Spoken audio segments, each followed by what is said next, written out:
This is tactical air firepower.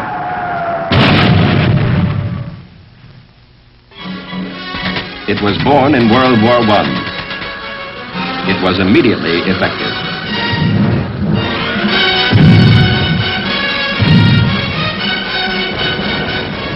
"1,500 aircraft were used against the German Army and Air Force in the San Miguel salient. This unique use of tactical air firepower was devastating. 16,000 Germans surrendered, and the salient was destroyed as an enemy strong point.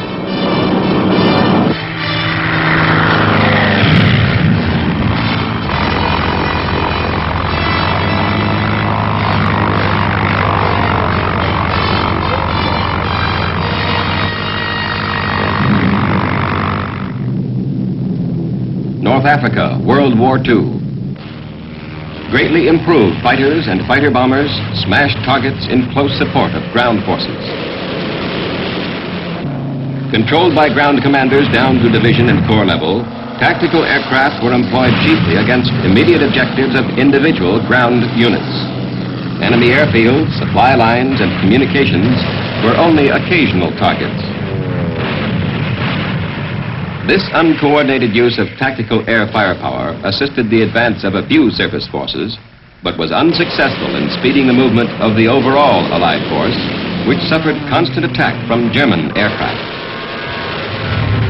A new doctrine, established jointly by Allied military leaders, placed all air forces under the control of a highly placed air commander. This enabled massing tactical air firepower for use where and when it was most needed.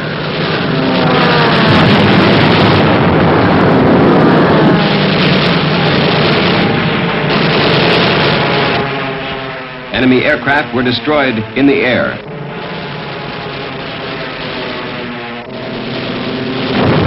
On the ground, far behind the lines. Hostile troop concentrations, transport, supply lines, communications, ammunition dumps, all were pulverized. This firepower helped pave the way for the advance of the overall Allied ground forces. 3 months after the new doctrine was implemented, all Axis elements in North Africa had surrendered.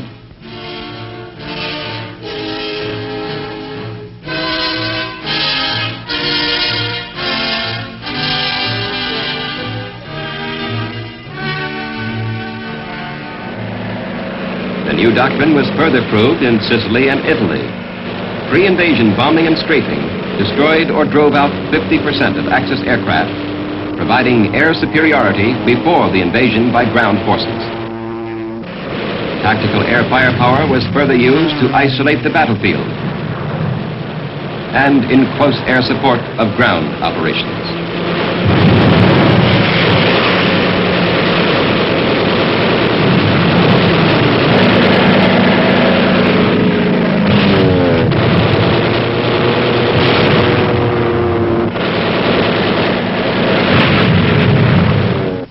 The German theater commander in Italy, Field Marshal Kesselring, had this to say: "The Air Force was constantly attacking our supply lines and always kept close on our heels. If the Anglo-American air forces had not been in Tunisia, Sicily, and Italy, the German forces would never have retreated there."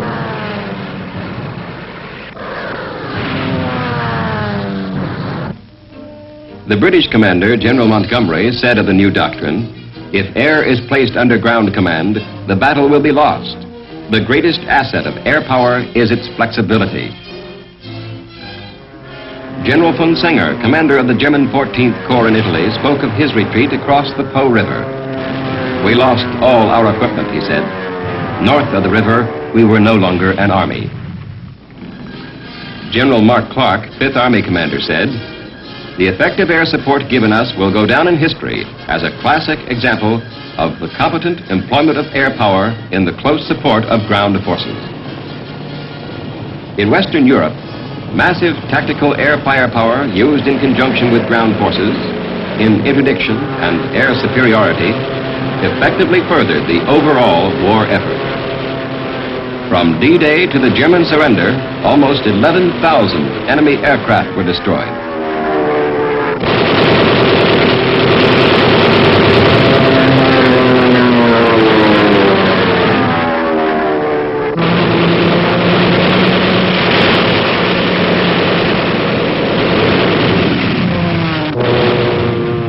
over 60,000 vehicles smashed, 4,500 tanks and armored vehicles, 43,000 railroad cars, bridges, 360 of them, gun emplacements, 11,000 buildings flattened.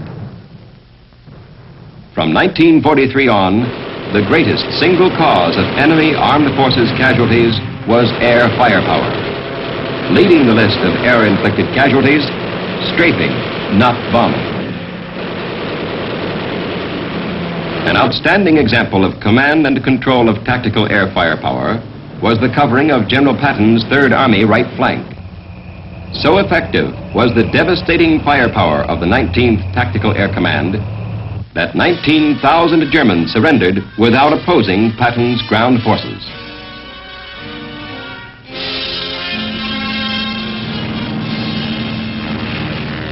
The Pacific War was conducted under the same doctrine of centrally controlled air forces. Attacks on Japanese airfields in New Guinea,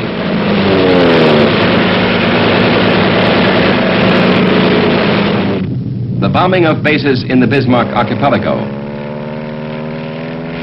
and the attack upon shipping in the Bismarck Sea and surrounding waters were instrumental in the final victory.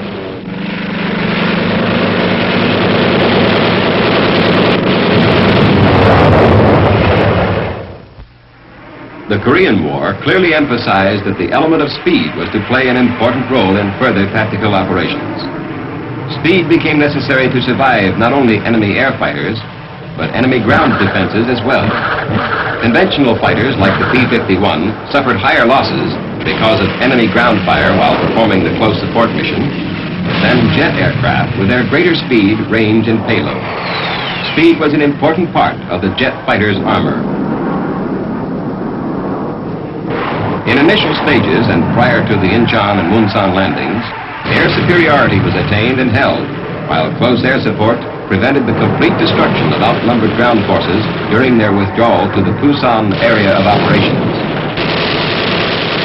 The late General Walton Walker, who lost his life while commanding the 8th Army and the United Nations forces in Korea, said, "No commander ever had better air support than has been furnished by the 5th Air Force. If it had not been for the air support we received, we would not have been able to stay in Korea." Later, when the front lines became static, emphasis shifted to interdiction. During the entire Korean action, centrally controlled tactical air forces annihilated over 145,000 men, 74,000 vehicles, 800 tanks, and 7,000 gun emplacements. 3 American soldiers were killed on the ground by enemy air action. Tactical fighters capable of maneuvering at sub and supersonic speed can strike several targets with pinpoint accuracy on a single mission. Their speed and multiple ordnance load capability represent a quantum jump in fighter effectiveness since World War II.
Reconnaissance, add the RF-101, the aircraft that played such an important role in the Cuban crisis.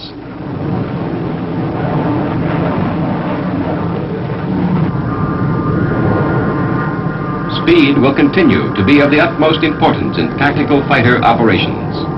High speed and effective tactics still provide the best means for a fighter aircraft to defend against air and ground defenses. one of the most difficult problems to encounter is air defense weapons, which are completely mobile and difficult to target. Future developments will make the relation of speed to survivability even more important. Air Force aircraft must deliver the greatest possible firepower in the shortest possible time.